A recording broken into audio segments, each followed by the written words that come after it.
Hello, children. Today we are going to start the poem 4 of Honeysuckle book, and the name of the poem is Beauty. It is written by E. Ye Shore. The poet of this poem is E. Ye Shore. So, as the name suggests, beauty.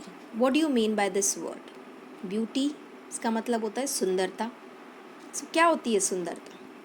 It means different for different person. किसी के लिए सुंदरता बाहर से जो खूबसूरत दिखती हो चीज़ या इंसान वो सुंदर है. किसी के लिए अंदर का जो नेचर है, व्यवहार है, वो सुंदर है. It is different for everyone. So in this poem beauty has been defined. सुंदरता हमें बहुत आनंद देती है, बहुत खुशी देती है. इसे देखा जा सकता है, इसे सुना जा सकता है, इसे महसूस किया जा सकता है. So the poet says that beauty is there in everything. All the things are beautiful in their own unique way. हर एक चीज़ अपने अपने तरीके से सुंदर होती है. हर एक चीज़ ईश्वर ने, भगवान ने जो भी धरती पे चीज़ बनाई है या आसमान में जो भी चीज़ है, कोई भी चीज़ हो, सन, मून, ट्रीज, एनीथिंग, सब सुंदर है. So let's see what he wants to say further in the poem. Children, this is the first paragraph of our poem. Let's read it first. Beauty is seen in the sunlight, the trees, the birds, corn growing, and people working or dancing for their harvest. So, beauty, according to poet, beauty is in the eyes of the beholder. यानी खूबसूरती या सुंदरता जो है वो देखने वाले की नज़र में होती है.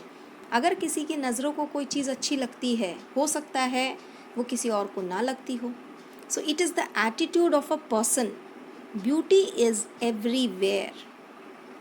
It can be seen in sunlight, it can be seen in the trees, it can be seen in the birds.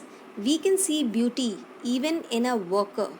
जो फार्मर है ना, जो कॉर्न वगैरह कोई अनाज उगाता है खेतों में, और वो किस तरह खुशी से डांस करता है जब हार्वेस्ट का टाइम होता है, फसल कटने का टाइम होता है. ऑब्वियसली फार्मर्स बहुत हैप्पी होते हैं. उस हैप्पीनेस में भी हम ब्यूटी देख सकते हैं. So it can be seen in sunlight, trees, birds, growing crops, people who dance to show their happiness. इन सभी चीज़ों में खूबसूरती को देखा जा सकता है. Beauty is heard in the night, wind sighing, rain falling, or a singer chanting anything in earnest.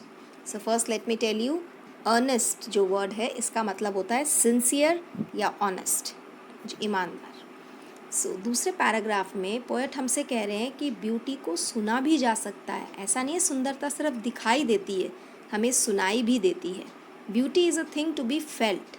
It can be heard, that means we can listen to beauty, like the sound of night, wind, rain, and when a singer sings.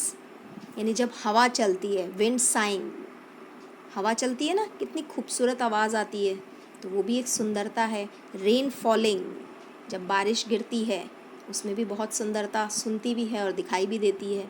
और a singer chanting anything in earnest, जब कोई ईमानदारी से एक singer अपना पूरा sincerity के साथ कोई गीत गाता है तो उसमें भी हमें बहुत खूबसूरती फील होती है, खूबसूरती सुनाई देती है. So the poet is saying there is beauty in everything. आपको अपने कान और आँख खुले रखने हैं तो आपको खूबसूरती आपके चारों ओर दिखेगी. Beauty is in yourself. Good deeds, happy thoughts that repeats themselves in your dreams, in your work and even in your rest. तो ये फाइनल पैराग्राफ है इस पोइट्री का. यहाँ पोएट कह रहे हैं ब्यूटी आपके अंदर है. सुंदरता जो है it is in your self, आपके अंदर है. सो beauty is not always external और विजिबल. हमेशा ऐसी नहीं है कि हमें दिखाई देगी, वो विजिबल होती है. बहुत बार ब्यूटी जो है विजिबल नहीं होती है, but we can feel it. हम महसूस कर सकते हैं. It is within us, हमारे अंदर है वो.